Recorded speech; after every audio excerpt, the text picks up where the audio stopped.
So just when I thought I was done talking about the phenomenon that is I Am Not Starfire, they pull me back in. So one of the brawls that have come up in the comments is the depiction of women in comics. And I know this video is probably going to stir up some trouble, but we're going to go ahead and have this conversation anyway. So a lot of people are saying that the hate behind I Am Not Starfire is coming from the fact that Mandy is not your typical comic book girl, not that idealized shape that comic book females are known to have.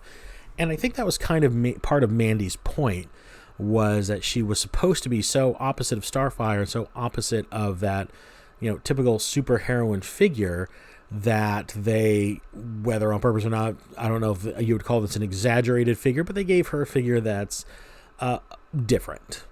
So the comments were starting to go in the direction that the criticism of this book is mainly focused on that. And I want to say that I criticized this book more just on its technical ability to handle the craft of creating a comic.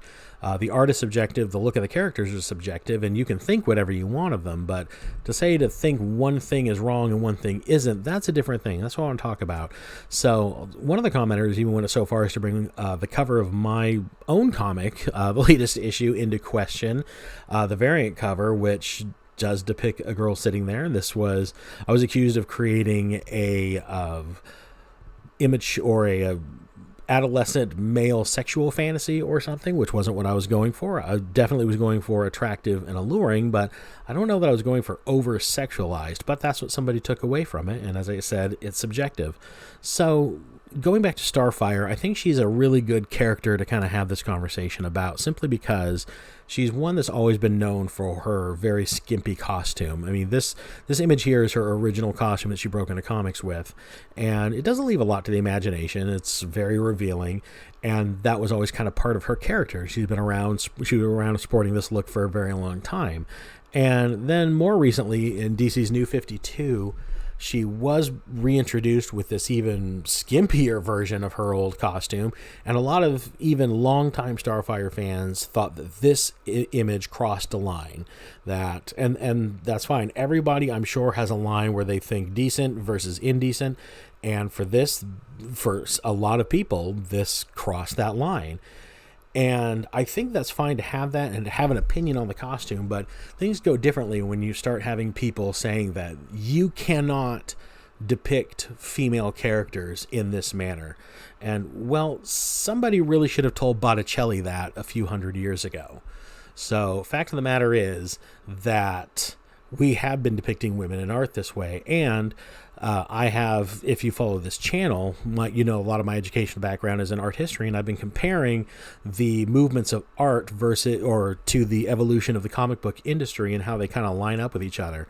Comic book industry has entered its Dadaist period, by the way, in my opinion. But like I said, alluring women in comic books or in classical art has been a thing pretty much since we've been drawing on caves. Artists have always depicted women as attractive, maybe stylized or idealized, depending on the artist that you're looking at, sometimes a bit more realistic, but always with a nod to the allure or a nod to the sexuality of the female form. And just a good example of that is this painting here from the Rococo period. Now, this painting is called The Swing, or Girl on a Swing, depending on who you speak to. And a lot of people, just if you glance at this painting, you're not going to see anything overtly sexual. She's not in a skimpy outfit or in an alluring pose, but at the same time, you need to look no further than the toxic male in the bottom left hand of this painting and exactly where his toxic male gaze is. A lot of art historians view this painting as one of the more provocative works of the time. So the question is, why comic books? Why has it been okay throughout human history, but comic books is the line? We cannot depict female characters in a sexual form when it comes to comics. Is it because comic books is perceived as a medium strictly for children? Because that hasn't been true for a while. I mean, at least since The Dark Knight Returns, if not even long before that. So comic books are a medium for anybody who wants to enjoy it, and it can be enjoyed however the viewer wants to enjoy that thing. And I can't help but notice that a lot of the criticism when it comes to sexuality, skimpy costumes, and exaggerating human forms ends with the male counterparts to the superheroes. I mean, I don't hear a lot of people complaining about Namor and his Speedo-only costume.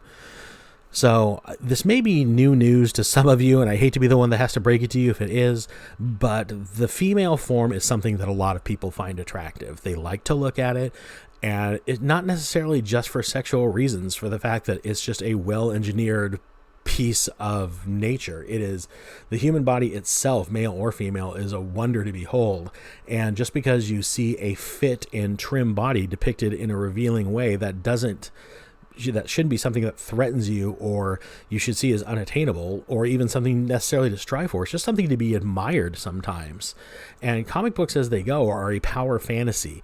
It's something that's been around for a long time. And in those types of stories, you don't want to see just Ed from Sales going up against the forces of evil. It's generally, people at their peak physical fitness going up against insurmountable odds. And the more powerful the figure going into it visually, the more you believe that they have a chance to overcome those odds. And again, this is a story as old as time. I mean, since the Olympian gods of old, we've been telling stories of larger than life, physically perfect people basically going up against each other. So again, the female form is not something to be ashamed of. It's not something that we should shy our gaze away from. Same with the male form, but just the human form at its peak physical perfection should be something that maybe, whether or not you want to strive for it, Lord knows I'm the furthest from it, but at the same time, it's still something to be admired. It's still something to look towards. And yeah, a little bit it is something to strive for, that physical perfection. But at the same time, telling artists that they can or cannot draw something doesn't make you enlightened. It makes you small-minded. It's censorship, plain and simple. I don't care your reasoning behind it. When you tell artists they can't make a kind of art because it's offensive for X, Y, and Z, you're not on the side of good. You're not on the side of right, and you're not on the side of the enlightened. You're on the side of small-minded. You're on the side of censorship, and you're on the side of fascism, because that's what they do. And it's not something that, in my opinion, in any artistic community, whether it be comic books, whether it be fine art, whether it be theater, whether it be anything, needs to be tolerated. People should be able to depict any character they want, any way they want. And that can be subjective. You can have your opinion of it. You can think what you want about it.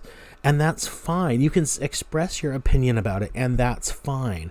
But you cannot tell somebody that they can or cannot draw something, or that they can or cannot depict something the way they want to, or they can or cannot put a piece of work out there because that's the way they want to portray themselves, or that's what they want to present. That's what they want to put out into the world, to be looked at, to be admired, and to be judged. That's what an artist does, and that's what they're prepared to receive.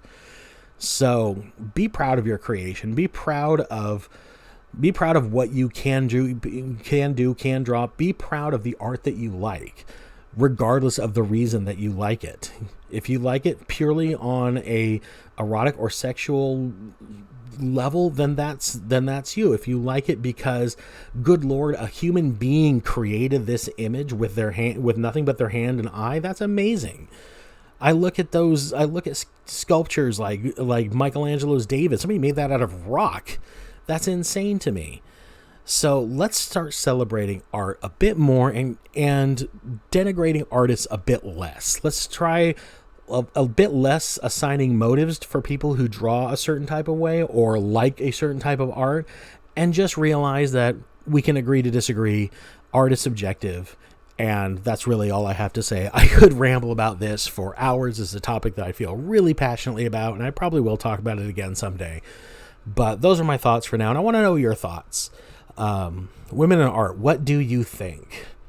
Is it something, do you think that women should be out there as their physically perfect selves, or do you think that the superhero woman needs to be taken down a few notches, covered up, and maybe brushed aside a little bit? What do you think of how women have been drawn in art, in comic books throughout the years, and especially compared to fine art?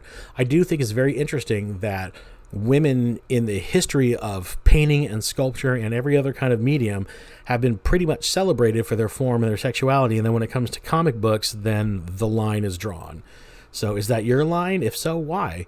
And while you're down there in the comments, please hit like and subscribe to the channel if you're not already subscribed. Share the video if you'd like. Share it with others. Help the channel. It really helps my channel grow. Helps me make more content for you guys. And I will be back next week, hopefully with a bit more of a comic book themed and positive video. I've actually got a couple of books that I really like that I want to talk about, that I want to get into with you guys.